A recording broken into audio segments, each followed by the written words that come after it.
G'day, legends. Welcome to the Pot Noodle, episode 400 on the channel. We've done it, Shane. I thought it was doubtful to get to number 20 when I started this show back in 2019, and here we are, episode 400. Living the dream. So, yeah, I was hoping we'd have Johnny and Liam on as well and just get a few of the, guys who have been there since pretty much the start. So we'd have a nice little, you know, family reunion sort of thing, we'd call it. But anyway, just you and me, Shane. Yes, well, raise the roof for 400. I haven't been on for a few weeks. I was just saying before we went live, I've been itching to get back on and to walk back into episode 400. I feel quite privileged. So yeah, I haven't been part of the entire journey as yourself, John and Liam really have, or as long as you guys have. But it's been great being part of it. And 400 down, here's to another 400 and many more after that, eh, mate? Absolutely. And Shane, if you're itching to get into it, there's a cream for that, mate. I might need you to tell me what the cream is. I'll ask Liam. So, Andrew Galea, congrats on the success of the pod. Thanks, mate. Appreciate it. Hail, Christoph. Smell the glove. G'day, dynamic dudes. Gotta love all these random ones we get. Still waiting for someone to say the Flamin' Galar or whatever in the comments, or Drongos or whatever. But yeah, it's always going to happen. So we're going to have a bit of an interesting pod here, Shane. So yeah, we'll just crack on and get stuck in and do all the usual. So I had the screenshot on my phone and I just absolutely shut it down. But who gives a absolute? I realise how soon it is in the pod. I can't say what I was going to say. So yeah, we'll start off with the starting lineup as usual. So yeah, going into the game against Ross County, Celtic won 4-1, obviously, but it's a bit of an interesting one. -8 degrees up in Dingwall. You look at the picture, even when the game's going on, there looks like there's ice on the pitch, and it's still colder at Ibrox. Here's an early jab. Had to. Can't help myself. Episode 400. I got to. But like the starting lineup, we had a bunch of injuries and players rotated out and stuff. So starting lineup was a little bit of a strange one. So did you see the team list that came out that had Taylor listed on the bench and in the starting lineup? No, that skipped me. I did not see that.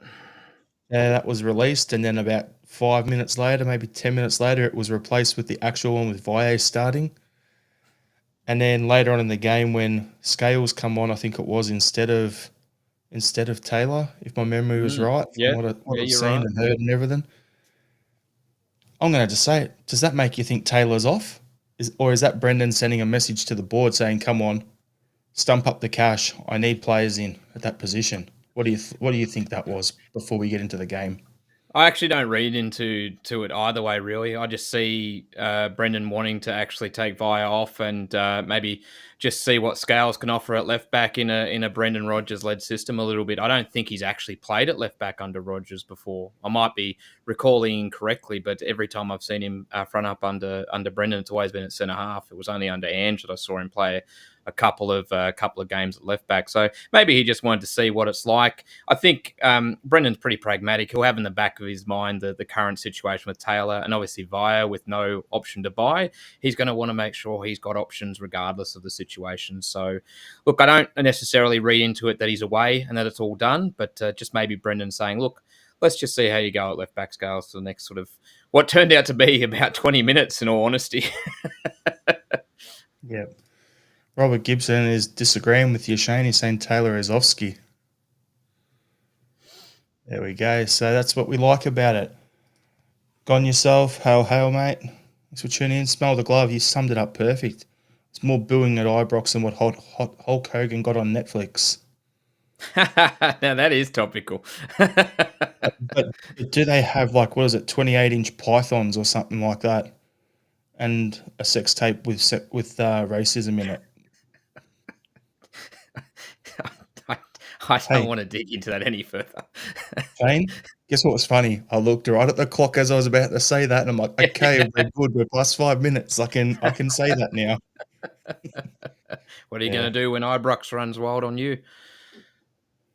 I I hope it doesn't run wild on us because that means the stadium's is crumbling anyway, isn't it?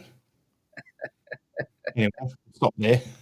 Back to the Celtic game, right? So, starting lineup: Casper in goals, Via at left back, Trusty and Carter Vickers at centre back. So, Team America in the middle with Alistair Johnston out on the right, Callum McGregor in the middle. Then we had Hatate and Engels, then Kyogo on the right, Yang on the left, and Eder up front. So, I thought it was a good opportunity when I saw that going, okay, let's see how Kyogo plays as a secondary, as a secondary striker, where he can float around a bit, play some in the 10, be on the wing coming in, doing that sort of Kun sort of runs. And I actually think it looked like the most freedom and the most enjoyment Kyogo's had playing for this Celtic team all season. Like, he's making runs and he's actually getting the ball. So, what was your thought, Shane, overall on the Yeah. lineup and the first half? Yeah, so on the lineup, I think we're always a bit curious as to how it was going to pan out. How exactly was Brendan going to go with this? Was he potentially going to go with just two up top? Was he going to try and actually have, the usual 4-3-3 with Kyogo taking up a wing spot? It sort of panned out exactly as I thought, which was, by all intents and purposes, Kyogo was named on the wing, but he pretty much had free roam to just sort of, as you pretty much succinctly put it, he picked up a couple of the positions on the wing, but normally he'd play as that second striker, drop into the 10 a little bit. He was able to move around a fair bit. And I agree with your before I continue. Yeah. Can I just jump in quickly? One for the Aussie fans tuning in. It was reminiscent of the Viduka to Kuhl Socceroos / Leeds sort of link up back in the 90s sort of thing. One for the Australian footballs. There's an old throwback for you. But anyway. Yeah, it gave me a little bit of reminiscent too from the season where Edouard and Griffiths sort of played in that sort of two up front role as well. And I just wanted to agree with your comment. It's the most that I've seen in Kyogo enjoy a game and the most freedom he has had in a game. And I think that really worked up top where you had, when you think about Kyogo leading the line, sometimes he gets really badly isolated. He gets harried by the centre halves. He's got to drop in deep to get involved in the game. But then when you've got Eder sort of doing that and he's able to drift in, I found that he was picking up the ball in a lot of good areas and he was drifting into a lot of space. And all of a sudden the centre halves had to deal with Eder or they had to hang back. And it just seemed like the word is freedom, which you mentioned before. He had so much more freedom. And he prospered from it. And his involvement in the game, he was in everything every time it went forward, even if he wasn't actually scoring. But yeah, I thought he was fantastic. But the first half overall, look, it was interesting. It's up at Dingwall. It's -8, as you said at the start. They're plucky. They're in pretty decent form. And yet I thought first half we played really well. I thought as a collective we looked on pretty early. I thought we were moving the ball pretty well. I loved seeing that dynamic of Kyogo sort of more drifting centrally and you had AJ providing the width on the right. And I just thought the energy was really there. I thought the midfield three were really good. I thought Kalmack and Engels in particular. And I just thought we looked really good and we were creating a lot of chances. And, we'll get into individual players later, I'm sure of it. But, overall, I thought it was a pretty promising first half for everything that could have been that could have potentially been tricky. I thought we looked really good. Just on that, I'll bring out some comments here. So, talking about the Kyogo thing. So, Andrew Galea, Kyogo was fantastic, proves he's limited by Rogers' version of the 4-3-3.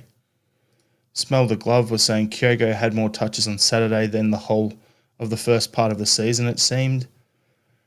But you spoke about the lineup that we went there as well. Like, I actually thought going into it when I heard about all the changes and Kyogo was going to start, I thought we'd be going like a 3-5-2. It was the perfect opportunity to do that.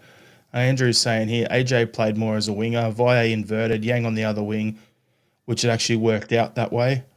So, yeah, overall, I thought it was pretty interesting to see how he did. And God yourself, I'll bring that up as well. Yang done very well this game.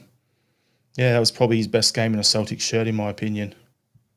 But we'll talk more about the individuals a bit later on. But, yeah, I just thought overall that outwith of their goalkeeper being on fire, we could have been 3 or 4 up at halftime.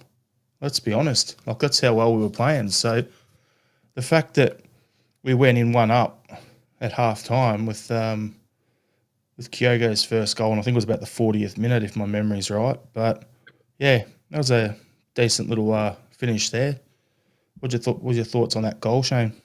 Good build up, and it all really comes from Calmac being that driving force. And I thought that Calmac had probably his best game for a little while as well. He looked like the Calmac of old, getting on the ball, pushing it, pushing forward. You know, he plays it into Ida. Ida, lovely little back heel, I think, back to Calmac. Gets it out to Johnston. And something that Johnston was doing, and also Engels, was they were trying to get the ball in early. They weren't taking an extra touch. They weren't trying to get to the byline all the time. And Johnston looks up, he sees Kyogo and Yang both in good positions. The defenders have to turn. Wicked delivery in. He can put a ball in, AJ, and it's a tremendous cross in. And either Yang or Kyogo is going to get on the end of it and tap it in. And Kyogo does what a good striker does. And it was a great finish, but it all comes from the build-up. And everyone from Calmac to Ida to AJ is all involved in that pretty heavily. But lovely, well-worked goal, that. I'm going to go with it now because while it's fresh in my mind, and so I don't forget it later. AJ also looked like he was enjoying that space on the right because he's got that nice early cross, but he tends to have to overlap because Kun gets the ball and looks to come inside, Yep. which means AJ is pretty much limited. He's had one option out on the right, which is overlap, get to the byline, put a cross in. Or if Kun does go out wide, then he fills that inner lane where he's had a couple of goals this season. But he looks very limited. Like the majority of the time, it's overlap, cross, overlap, cross. So it was good to see him getting the ball, crossing halfway, looking up, making early crosses, whether it's into the box to the striker or from the fullback position across to the other winger. And then they can get the play and just completely switch and cut out the whole midfield. So it was good to actually see, him have that freedom and to get out there and play. Like, remember at the Copa America how AJ was in the team of the tournament? That's the sort of crosses and play he was doing there. So, yeah, it was good to see that as well from him. Yeah, absolutely. Agree, mate. Andrew's saying we played with a lot of freedom to rotate and find space. Yep. And then he's also followed up with Hatade, Engels and Valle dominated the midfield. Yeah, absolutely. They were really good. Hatate probably a bit more combative work and actually working in the midfield and sort of doing more of the defensive mucking in kind of stuff, to be honest with you. But our midfield three or four, if you want to include Via in there, I thought were very good and really dominated that part of the pitch, to be honest. I'll give credit where it's due. I give Hatade a bit of a hard time sometimes in our group chat or even on the pod, where I think he shirks the physicality sometimes. And the fact that he got in there and got stuck in was good to see. Yep. Now, before I push on to the second half chat, Shane, because there's quite a bit to talk about there, I have one question for you. The shortest man in Australian football at Ross County, Nisbet. How do you think he played? All right. I thought he was sort of just part of a midfield that sort of got overwhelmed. I thought he was combative. I'd be lying if I said I noticed him an awful lot, to be honest with you. I don't think he had a huge involvement in the game. It's because he's tiny. Look, he's a good player. I really rate him, and I think he's going places. But I think in that midfield where we dominated, it was hard for any of their middle third players to actually get on the ball and actually contribute and really be noticed, to be honest with you. And so I thought in that regard, he didn't really have much involvement. Robert Gibson, Nisbet the midget. There we go. He's been in good form too. I think he scored a couple of times in the past few weeks, actually. But yeah, he's gonna go places. Trust me. You've heard it here first. Ross County is just literally the stepping stone for him.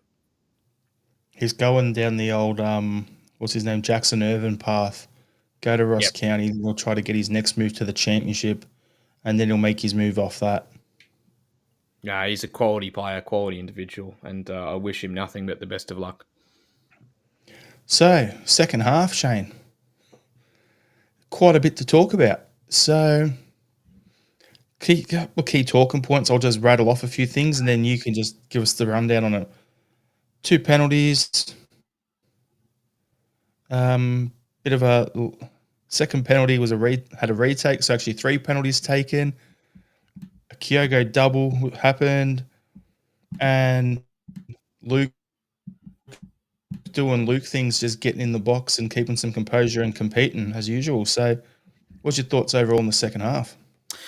Well, overall, I still thought we were good value, even up until the penalty. I don't think we ever dropped off in any way. I thought credit to Ross County. I thought um, I thought they came out and they gave a pretty good account of themselves. Really, I don't think they were too stodgy. I think they tried to play out at times. I thought we were just better, but they gave it a go.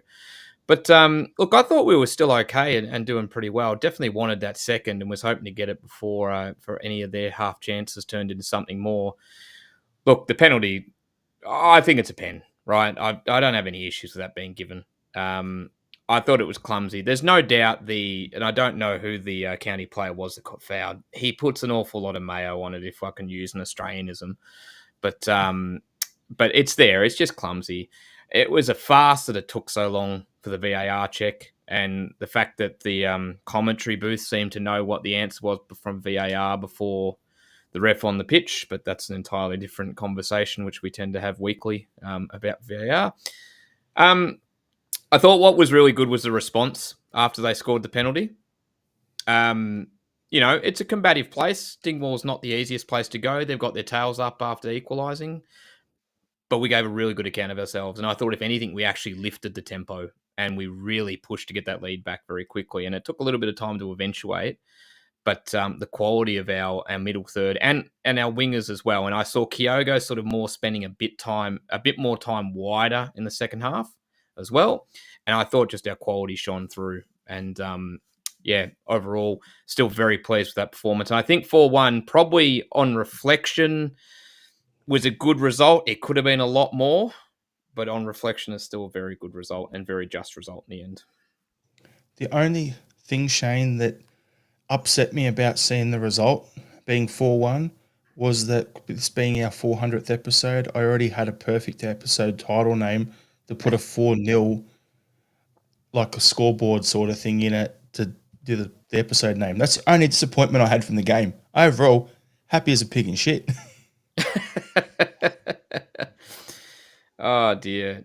No, look, it was really good. And I mean, the other pleasing thing was the fact that after we got the second, even after we got the third, they still kept pushing. There was a desire to keep going for more. There wasn't a sense of let's rest on our laurels here and play it out for the next couple of minutes. There was no, we want to keep trying. We want to keep scoring here. We want to keep the foot on the throat kind of thing. And that was really pleasing. And I think spoke volumes of how the team and Brendan assessed the situation. Well, there was talk that, and Brendan said it in the media, that was an un-Celtic team. That wasn't the Celtic team playing at Ibrox, and a lot of home truths were spoken, and you can see it with the energy. Like, we're down on manpower. We're missing, what was it, about 7 or 8 players, if my maths, from our overall squad, not just our starting lineup. We're down that many players. We had guys on the bench who have barely been cited. A guy just back from loan in the league or Ireland in Johnny Kenny. Cummings was on the bench. We had one of the other young guys on the bench as well. So realistically, we're starting to scrape the barrel a little bit. But the focus, it was a full 90-minute or 98 or whatever minute performance from the team. And it was really good to see. Like, talking about the penalties that you already touched on there, Shane, like, how did you see the refs' performance? Because for me, both of the penalty decisions were correct calls for me. I had no problem with either of them. As you said, their guy put a bit of mayo on it for when Johnson knocked him over. But at the same time, AJ wasn't complaining. Like, he knew he fouled the guy. It's when you have someone carrying on, like, he was like, yeah, that's fair. I know it says a penalty. Yeah, that's fair. Okay, my bad. And he come out afterwards and he put his hand up and was like, yep, my mistake. Sorry, guys. Like that. And he took ownership of it. So that shows not only is he a leader in the team, but he knows what he's done. We don't have to give him a hard time for it. But, yeah, their first penalty, I thought definitely penalty. And then our one, same deal. Our one, I'll just go on a little tangent here for you, Shane. You'll love this. Think back to Ronnie going for a treble and a certain, was it Clint Hill? Yeah, It's that's the right. exact same tackle. Went over the top, took out his opposite leg, did not touch the ball. So that there shows what VAR, well, you gave the penalty anyway, but VAR reviewed it and said, yep, that's what it is. So at the end of the day, like, we finally got one back for that exact foul. Well, he actually didn't give the pen, so he let it go initially. The ball came in from Kyogo. Yang's gone to go at it. James Brown, get on up, James Brown.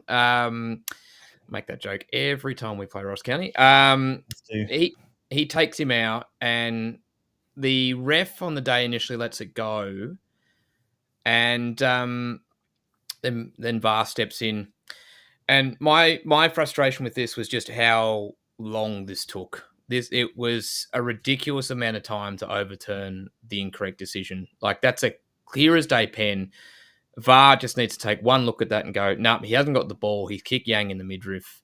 You need to go and look at the monitor and just confirm you're happy with that. But it took forever for that communication to happen. Then it took forever for him to go to the monitor. Then it took forever for the images to appear on the monitor. I don't know what the NBN or internet speed's like up in Dingwall, but it's not great. And it just took ages. they're running a hotspot, Shane, like me tonight. Oh, it was just you were watching him. You're watching the camera of the ref looking at the blank screen, going, "They're not going to get the images up." This is I could just see it happening, but it was a clear cut pen, right? I can understand maybe how he missed it initially, but it shouldn't have taken anywhere near as long for that call to be overturned. Where I said that he pointed to it, I kind of jumped the gun. That was for them being off the line for the second one. He was pretty switched on for that. He was switched on for that. I'll give him That's that. the one I meant. Sorry, I kind of jumped ahead a little bit. But I said I wondered out loud when they were reviewing the initial contact and spending so long reviewing it that they were just nitpicking and trying to find any small minor discrepancy to not actually pay the penalty. It's like they were looking through every frame to go, okay, can we actually not pay it based on this? It was just ridiculous. It took way too long. But look, they got there in the end. Poor Amissa, who's the county keeper, he makes a really good save. He's off his line, right? It has to be retaken. He lets in 4 goals. He makes 9 saves. He had a tremendous game. It could have potentially been a cricket score without him. And you're thinking he's pulled off a penalty save. He then clears the ball. You're like, this guy's unbelievable.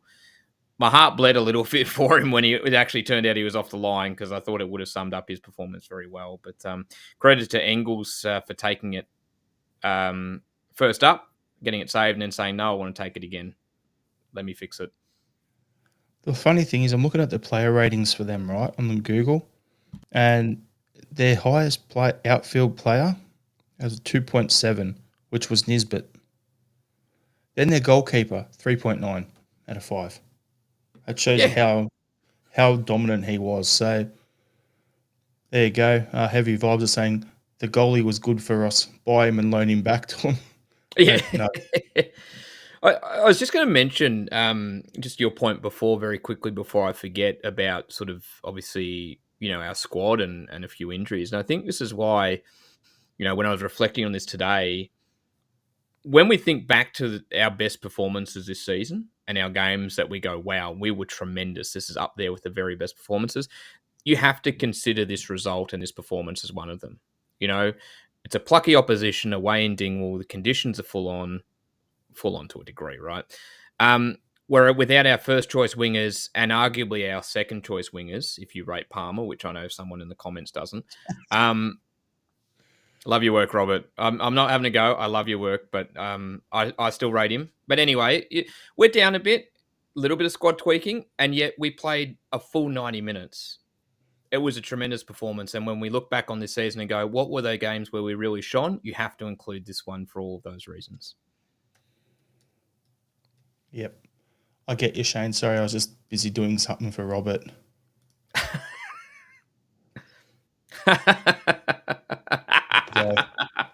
So I Timing. had to find the quote in there so I could get it.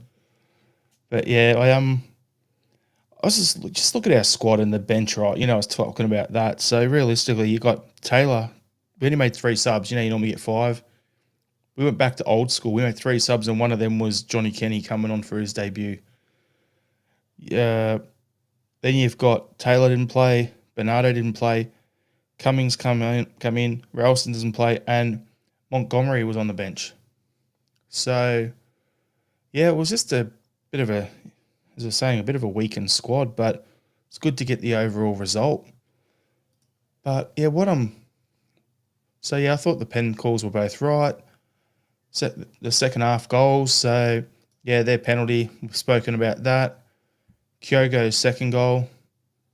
I just thought it was amusing that how small he is, how many big bodies were in the box, and he just drifts on in, bang, header. All the credit goes to Engels. Yeah, Um, the you delivery. know, the delivery in, just the ability. He gets the ball, his back's towards goal. He's got the defender tight on him. Just the ability to turn and first time whip that ball in. It's an inch perfect cross. All Kyogo has to do is just nod it in. Like, it's still a good goal, don't get me wrong, but all of that credit has to go to Engels. It was a tremendous ball win. Yeah, and then there's the penalty that Engels took. That was Yang's second penalty he's won for us for the season. Yep. Quietly achieving some things here. And then Luke's goal was just, oh, I love where people after the game were saying that shouldn't have counted because someone was offside in front of him that got in the way of the defender trying to slide in with Engels. Remember that? And I'm just like, you're clutching, mate. You're clutching at straws. Just the poise of the young man, really. He gets the ball, it falls to him, breaks kindly for him in the box, and just that little shuffle of the feet, the little knock and touch first, and then to put it past the keeper. And then the celebration as well. Just, I always love it when Celtic fans or childhood Celtic fans go and score for the club, and just the joy that comes on their face and the reaction looking at those in the stands going, yes, I was just like you, and now I'm here. No, tremendous. Something he has in spades is this ability to sum up a situation very quickly, and yeah, just the poise. I thought it was tremendous. He's got a quick brain. You know how we used to say about Moy, his best attribute was his fast brain. Yep. McCowan has got a quick brain just like that too, but he also has equally fast feet. So when you put the Absolutely. two together, he's really good getting out of space. And I'm going to say it now, spoiler alert for later, I'll be starting him at Dundee. Just for fun. But, we've got Yep. to, what I want to do is so I just want to quickly go, any players you want to focus on, Shane, or do you just want to give us your man of the match? Um. Oh, look, I'll tie the two into the same conversation really. So, man of the match was Kyogo. I thought he was tremendous. He obviously scores a brace. Um, it's the most involved he's been on the pitch for Celtic for quite a while. He had the freedom, as we've talked about. He gets involved in everything. We talked about the Yang penalty. Well, that ball that comes in over the top that plays Yang in, that comes from Kyogo, who's dropped deep to get on the ball. Like, he was just involved in everything. And I thought he was tremendous to go with his 2 goals. So he was man of the match. You want to jump in first?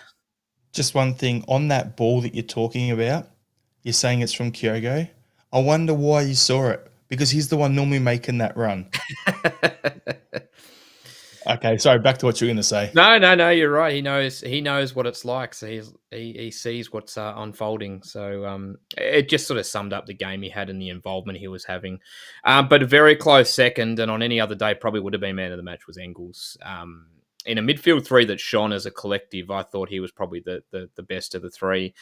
And the thing that I would sum up Engels' performance with is that every time he got on the ball, every time he was looking with the ball going forward, passing, it looked like he was about to make something happen.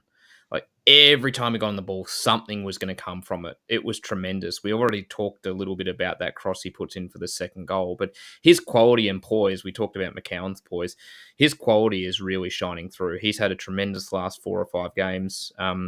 As I said, if Kyogo doesn't score a brace, he's probably man of the match. and he's really showing people exactly the quality that he has and why we spent that money for him. He's been fantastic.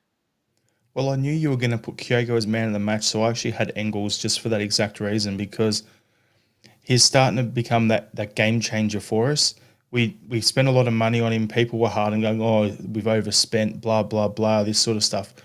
But then, as we've been saying on the pod, could needed 6 months to settle in. Second half of last season, and he's been flying all season. We've got to allow players a chance to settle in, and Engels has done that. He's settled, and that last month he's been probably, in my opinion, our best midfielder by a country mile. Yep. So yeah, he's coming into his own. It's good to see, and yeah, also Engels is probably the worst game he's played in the Celtic top was away at Dingwall at the start of the season. So now he's completely put the kibosh and the line through that one. Going, yeah, I'm not worried about that pitch anymore or what happens up there. I've bossed it up there, and they're in my back pocket. They're my bitches now.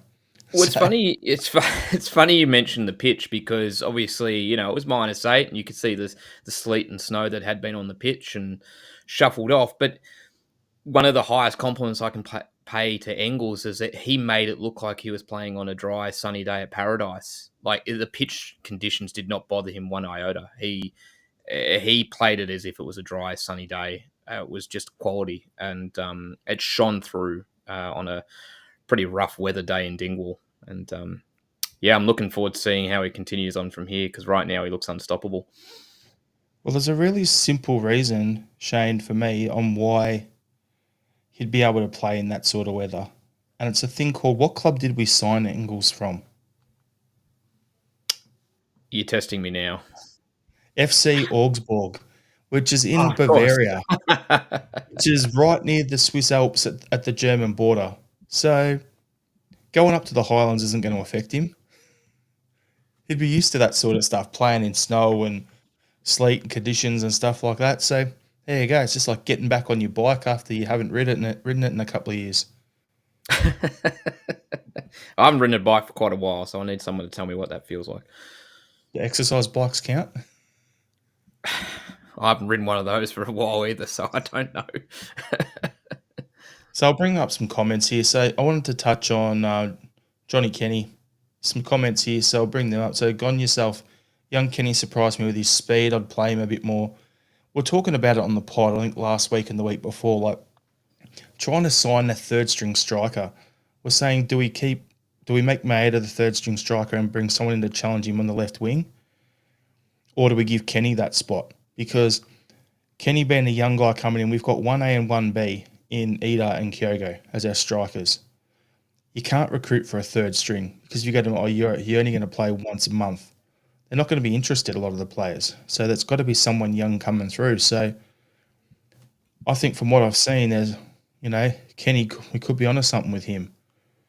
And then Andrew Galea Kenny deserves the opportunity. Can't do much more than he's done out on loan. So yeah, as far as I'm concerned, I think we've done pretty well there. Yeah, we've done pretty well with that there, him coming in, and he seemed to play okay. Let's bring through a few more comments. Andrew Galea was their keeper at a blinder. Heavy Vibes is, I think that's CCV's 6th game in a row. Rest him on Tuesday night. Stop stealing my thoughts, mate. No, agree with that one. Smell the glove was AJ penalties 100%. Look at his face. Gaddafi Semtex, I agree. We've been saying we need to get a 10. Well, Kyogo in the 10 is an option going forward. Here we go. Robert Gibson responding to the comment before about Palmer. I don't know. He might have been directing it at me too. You never know. And then he's written, Kenny missed a sitter getting his feet tangled up. Yeah, he's got to get used to the speed of play that we play at, so I can let him have that one. I smell the glove. He was just becoming the Ray Winston of the team, the daddy. Oh, jeez. Deary me. Yeah, so big Rab was Kenny was a surprise of that game. Has a good future if he's given the chance in the first team. He looked very promising in the small amount of time I saw with him. He got involved a fair bit in the build up of a couple of plays forward, and yeah, he had that one chance where the ball got stuck, but that's okay. He'll get plenty of opportunities, and I want to see more. And then Robert Gibson. Here you go, Shane. No, it was Okay. directed at Palmer. Wasn't it you? There you go. Happy days. So, yeah, I think what we'll do is we'll leave the Ross County game there. So what I'm going to do, I'm going to give you a bit of a heads up, Shane. We're going to do a hot take session, like in about 2 or 3 things. Okay. The hot take's going to be about the rest of the transfer window. One Celtic related, one Scottish football related. So stew on that for a minute, but I just want to talk about a couple of things. So Stephen Welsh has left Celtic on loan to go to Mechelen in Belgium for the rest of the season. What do you reckon? Good move for him? I think it's a perfect move for him. Get out there and play some football. Yeah, absolutely. Yeah, I think so. Look, he's sitting on the pine at Celtic. He's only getting varied opportunities where when they become available as per injury or so forth. So yeah, get him out there, get him playing regular football, and who knows, maybe we can get a fee for him as well. That's what I was going to say. He's not Celtic class. So have him sitting there doing nothing. There's not going to be any return on the investment of having him as a player, bringing him through the academy. So get him out, get him to play for half a season, do the old Jack Hendry sort of move, go to Belgium. If he does well there, he's in the shop window. You can get his move. Because in the past he was linked with like Toulouse, a bunch of Italian clubs, Watford, and a few others down in England. So he can get himself that move as well. We bring Dane Murray back on loan, like from his loan spell at Queen's Park, to fill that spot in the squad as like the fourth string centre back or fifth string, depending on what your how you see the situation with Naroski is. So yeah, it's a good move for him. He needs to go play, especially at the age he is. Next transfer thing was apparently Celtic are in touch with, I can't remember the club's name, for Norwegian winger Sondre Åsæter. There you go. I didn't get the sound effect. It sounds like arse-eater. So Sondre Åsæter. The fees are rumoured to be around the £7 million mark. That's what they're wanting for him. You had a look into that, Shane. What are your thoughts?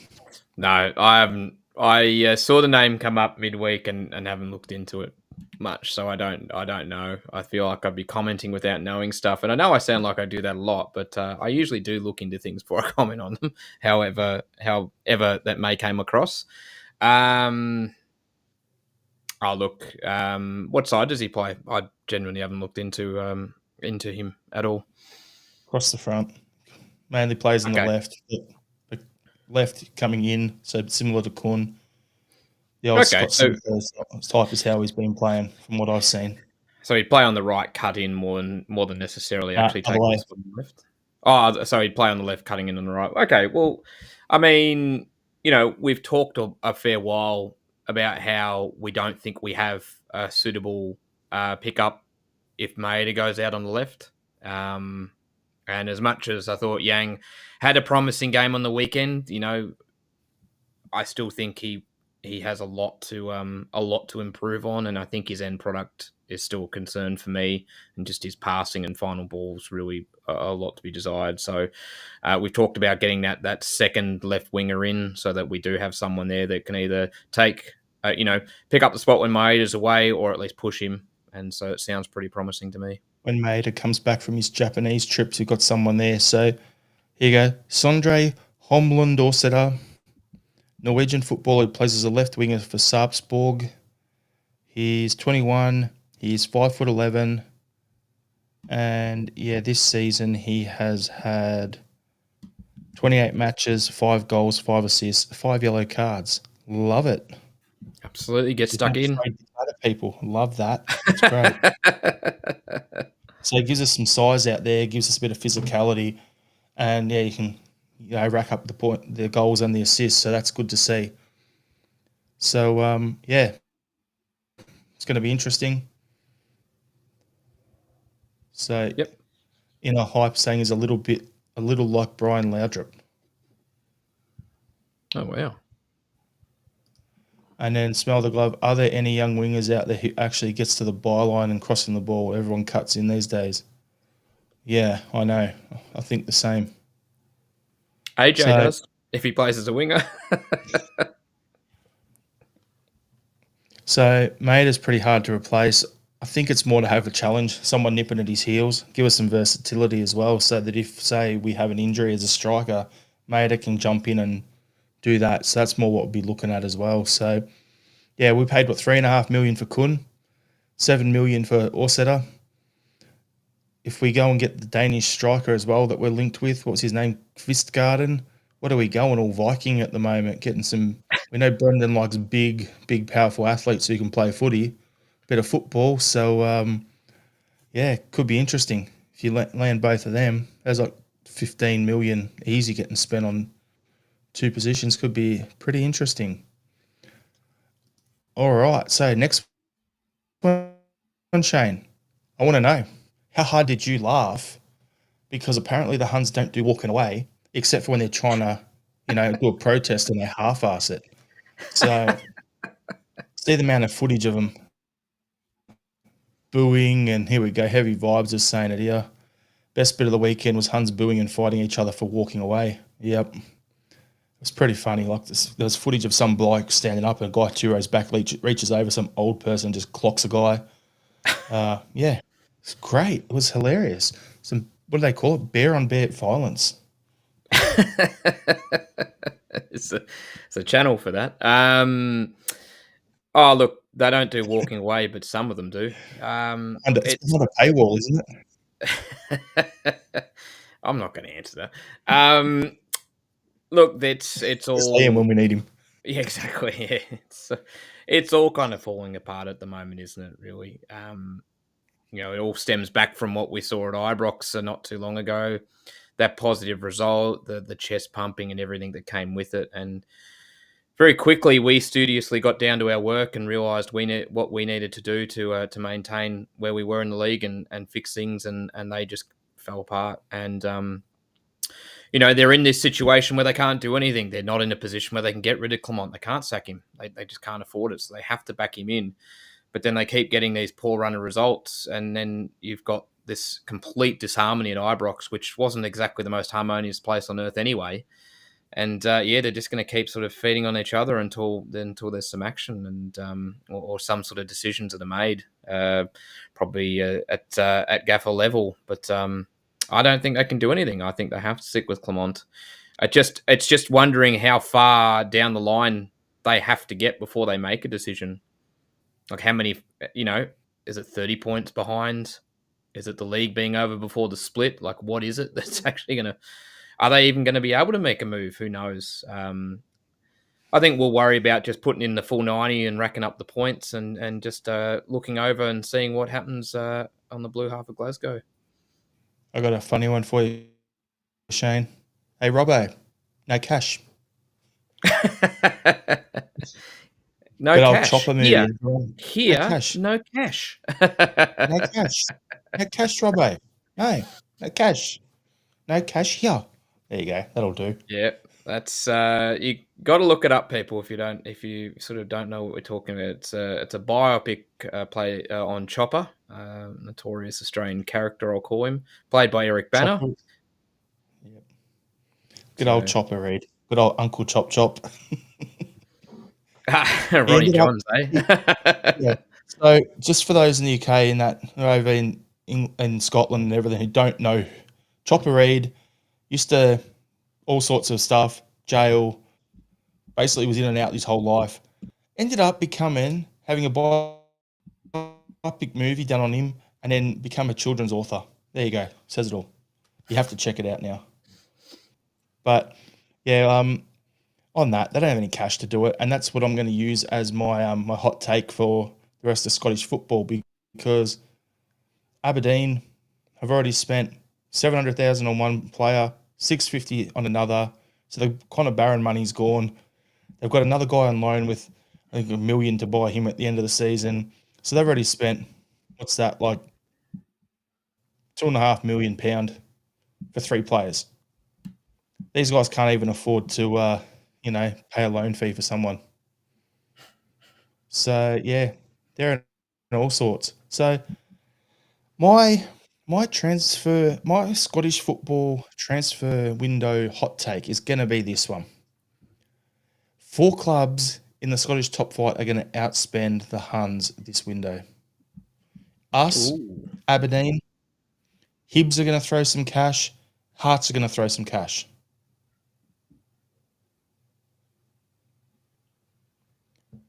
And my Celtic related hot take,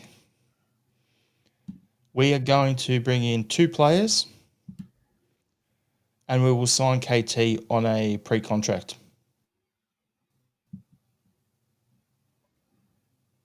And we will probably lose Greg Taylor. But, Shane, takes for you. Oh, I have one, but it's a Celtic related one. I don't really have a Scottish one. I don't want to run with it because I'm going to get heat. I'm going to get heat for it. I'm not sure the KT thing. Oh, just say it.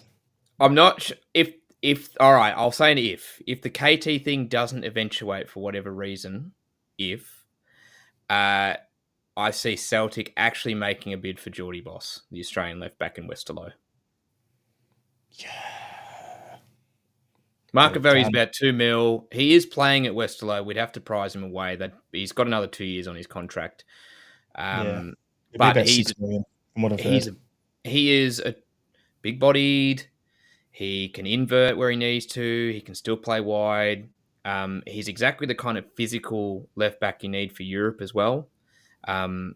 Look, he's not KT's quality. KT has him clear, but he's in a similar mould as a comparison to, say, Greg Taylor or Alex Vaya. And if the KT thing broke down, and I don't think it will for what I'm led to believe, that looks like it's going to happen. But if it did happen to break down for whatever reason, they'll go and put in a bid for Geordie Boss. All right, and your Scottish football hot take? Give it to them. You know you want to. The Huns won't make any transfers, or they'll just be freebies. Like they'll just be frees. There's nothing coming in. They're in a situation where they're in need of some reinforcement. They want some signings to get the fan base on side. They're not in a position to make any. This isn't really a hot take. I think it's more of a factual take, to be honest. But I think they're going to sign a couple of players on free that will probably just disappoint them anyway. And I think your hot take on about 4 clubs outspending them is pretty much bang on, to be honest, mate. So Andrew Galea in the comments had his one was, I think someone will come in for Kyogo. Heavy Vibes is saying more Irish, more Aussies at Celtic. And Andrew is saying only Aussies know about Boss. That's true. Not really. Shane, talk some shit for a minute. Just like fill some dead air for the audio people. Sing a song or something. Well, you mentioned more Australians being at Celtic, and I think there's always a chance for more Australians actually make it into the Scottish League. So I think a lot of SPFL and Championship level clubs are really scouting Australian players at the moment. We're in the middle of our A-League season, and there's quite a few young players coming through. We've talked a little bit about a couple of players of Melbourne Victory, like Ryan Teague and Geordie Valadon for me. Now they're in a part where I don't think Celtic would come in for them necessarily because they're midfielders, and I don't think that they'll be high on the agenda for Celtic. But I could easily see a Scottish club coming in for them. And we're starting to see. Obviously, we've got quite a few at Hibs at the moment. Martin Boyle starting to find his feet at Hibs again after a little bit of an injury layoff and return to form. He's netted a couple of goals recently, but yeah, I can definitely see more Aussies. Not 100% sure if it'll be this window or whether it'll be during the off-season, though. Okay, Shane. Now, why I wanted you to pad like that was pretty simple. Back to this comment here. Only Aussies know about Boss, all right? When there's a certain person who currently works for Celtic as a scout by the name of Tosh McKinley, who has actually watched this podcast, and I've had it confirmed because we did an episode called Would You Rather Tosh McKinley when we did a Would You Rather game, and it got back to him and he enjoyed it. And through someone at Axom who's good mates with him passed on about Geordie to him, he kind of knows about him. So it could happen. Probably not, but you can only hope. Get out of here, Robert. I just read that. Clisby is so... One of the A-League's great journeymen is Jack Clisby. I don't know what's worse. More clubs than Tiger Woods, Jack Clisby. There's only one player worse than him in that position in the league, and that's Corey Brown. Well, I'm glad you said position because if you were going to leave it without position, I was going to say Liam Reddy, who I think has retired now, but I reckon he played for almost every A-League club bar Melbourne Victory, actually. I think we did a count. Like the record is like 8 out of it was 11 teams at one point, and there was a guy in the A-League who played for 8 of the 11. That's why we call it the recycling league. And we don't have, for those who are tuning in from overseas who aren't familiar with the A-League, we don't have a transfer market here. Clubs aren't allowed to buy and sell players between each other. You basically have to let their contract run out and then get signed when that contract's over. Or it's, as we term here, getting mutual, when club and player both want to part from each other and the club simply cuts the contract so the player can sign somewhere else. So when these players have actually transferred from club to club, there's been no transfer fee involved in any of those 8 clubs moves, basically. There's one other way you didn't mention. It's called being part of the football groups, like the City group. So Melbourne City over here will want a player. Like they called this the Adrian Caceres rules. He was at the Central Coast Mariners, but Melbourne City wanted him. So Manchester City bought him, had him for 6 months, loaned him in England for 6 months, and then the following year, he was back at Melbourne City. That's how the clubs do it. You've got Wellington Phoenix's goalkeeper Alex Paulson, one of the best keepers in the league last year. Bournemouth signed him.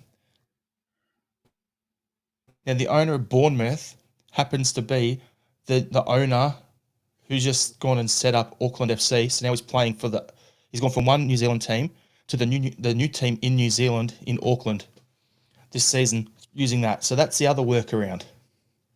That's right. I forgot about that. And quick story on Aaron Moy. He used to be at Melbourne. Well, he was at Melbourne City, and then Manchester City bought him from Melbourne City. I think they paid 10 million for him, and then they sold him for 15 million. So basically, they sold him.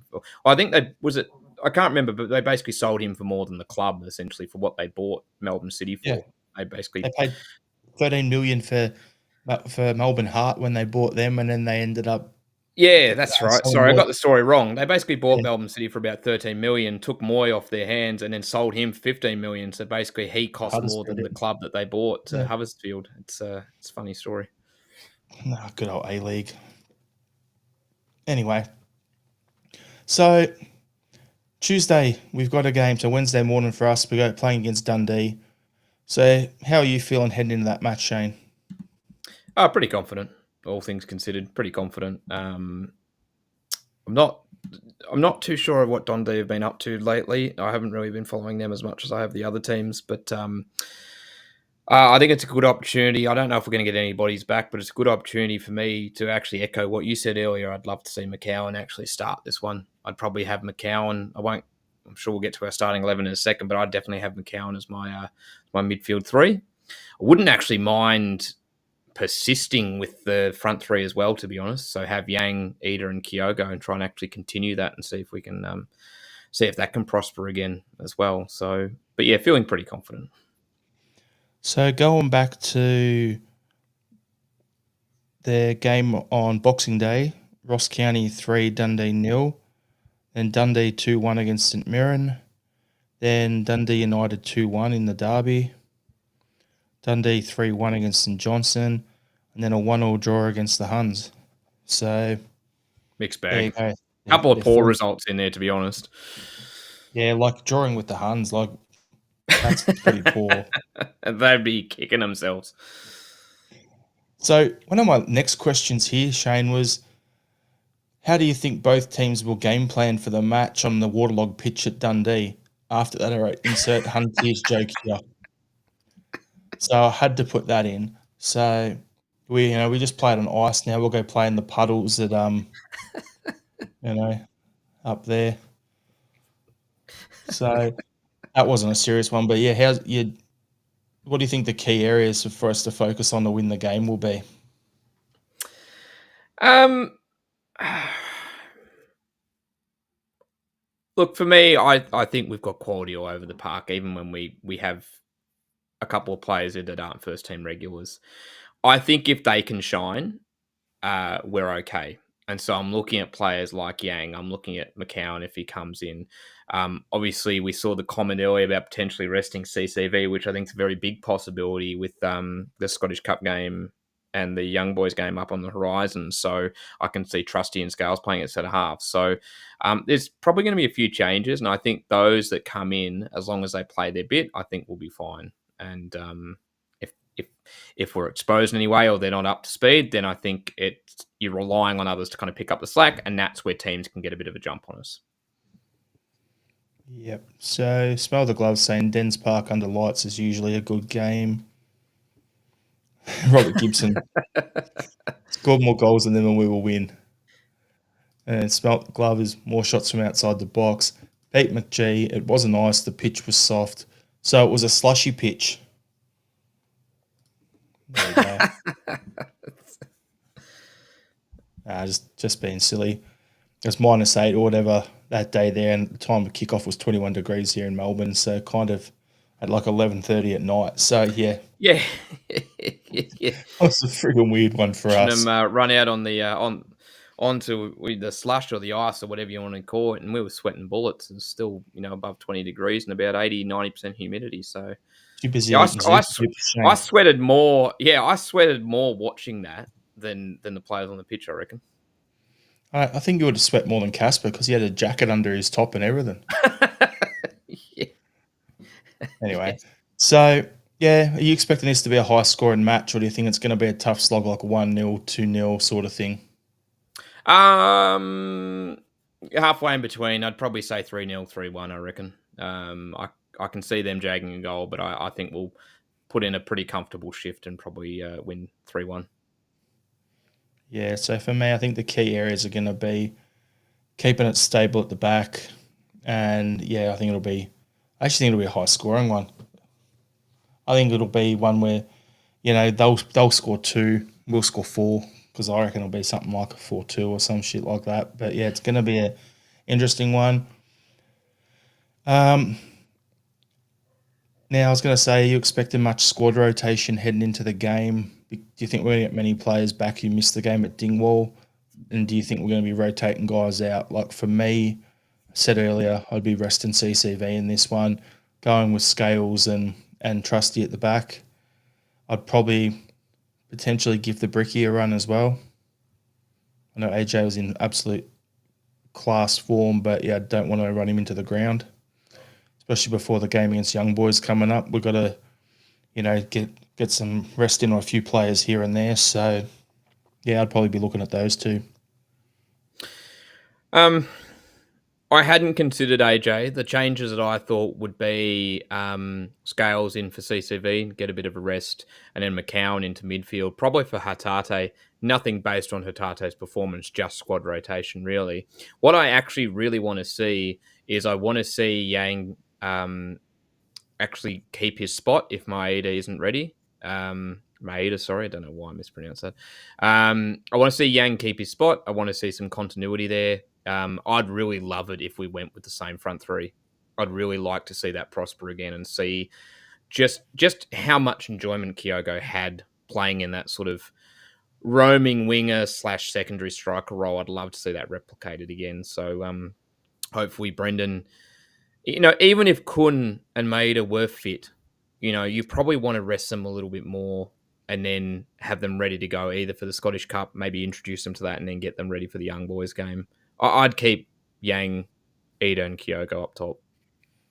Yeah, this is the game, Shane, where we can muck around with it a little bit, but still try to get the result because, yeah, as you're saying, the Scottish Cup game against Killy, that's a dress rehearsal for the game against Young Boys in the Champions League. So, yeah, it's going to be, this is the game where if we're going to do that, we've got to. So, yeah, what are you expecting the starting lineup to be? So my starting lineup, I'll go with Schmeichel in goal, of course. I think Via keeps his spot on the left, so we'll go Via, Scales, Trusty. I'm keeping AJ in for this one, so AJ keeps his spot. Midfield three of McCowan, McGregor, and Engels. And then up top, we've got Yang on the left, Ida leading the line, and Kyogo in that roaming roaming right wing / secondary striker role. Yeah, as I said, the only changes I'd really be making would be give AJ a game off, give Carter Vickers a game off, and the rest of it, I'd keep it the same from the weekend. Maybe give Bernardo, I'd maybe put Bernardo in and give Engels or Kelmack the game off. Probably Kelmack. Engels is in good form. He's young enough. Let him keep running the games out and, yeah, put Bernardo in. That's pretty much it for me. I'd make those 3 changes and get on with it, really. So, would we have seen a midfield three this season of McCowan, Bernardo, and Engels yet? maybe towards the end of a game early on, once we just signed Luke, I reckon it could have. But not actually starting 11, those three. No. I'd be pretty keen to see that. Have Bernardo take up that more Calmac role and then push Engels and McCowan forward. Yeah, could work. So just looking at some of the comments here. I love this from Pete McGee here. AJ was wearing short sleeves with no top under his shirt, unlike the rest. He's a beast. And smell the glove was like AJ laughs at Scottish winter temperatures. You know, you grew up in Canada, I suppose. I feel like he's at home. Yeah. Pete McGee. My starting 11. We've got to waffle, Pete. Or I in particular have to waffle. I can't run with those kind of lines, otherwise the pod wraps up too quickly. Yeah. Andrew Glare keeps ECV moving. Smell the glove. Engels will want to keep playing with his recent form. Yep. So, yeah, it's going to be an interesting one. I said 4-2 is my score prediction. Shane, what did you say again? 3-1. There we go. And we'll go to our final thoughts for the pod. So you got one ready, Shane, or do you want me to go? No, I've got one ready, and I'll try and get through this as quickly as I can. I just want to give a shout out to a group called the Ladies League, who are up in Sydney. For a long time, they've been a group of women and supporters of women's football and women's sport in general. And very recently, they actually opened up a women's sports bar up in Sydney. With the whole emphasis of celebrating and putting women's sport first and on the map. And it was a really good initiative, a really good idea. Look, unfortunately, just due to the current climate and cost of living, they've had to sort of pull the pin on it and they won't be sort of reopening. And I just wanted to take the opportunity to give them a shout out. I thought it was a great idea, a really wonderful initiative, and to say don't stop celebrating and pushing women's sport, and don't feel too bad about this situation and not working out. And whatever the future may hold for those at the Ladies League, I hope they can go again and open up something similar, because women's sport needs to be celebrated. And anyone who's having a go at them for doing this initiative and it not working out, and anyone who's having a pop at them because of it, pull your head in, because it's a great idea and they deserve all the credit for actually putting women's sport first and trying to make it happen. So anyone having a go at them, pull your head in. And to those girls, I hope whatever you do next, it all works out okay. Shane has spoken, everyone. That's the most serious I've ever seen the guy. So for me, those in Melbourne, the Turf Bar, which is where the Melbourne number 1 CSC meet up, is currently undergoing renovations. So I just wanted to let you know, if anyone is going to be in Melbourne wanting to watch Celtic games over the next few months while that's happening, the Ange Postecoglou Melbourne Celtic Supporters Club, they're located in Fitzroy, so in the northern suburbs, at the Brothers Pub House, so they show most of the games. So reach out to them. They've got a good setup there, a bunch of good guys, so that's probably the best spot to go if you can't get to the Turf Bar while they're doing renos. So other than that, thanks everyone for tuning in. Appreciate you all as always. And episode 400 in the books. Here's to 400 more. Hail, hail. Hail, hail.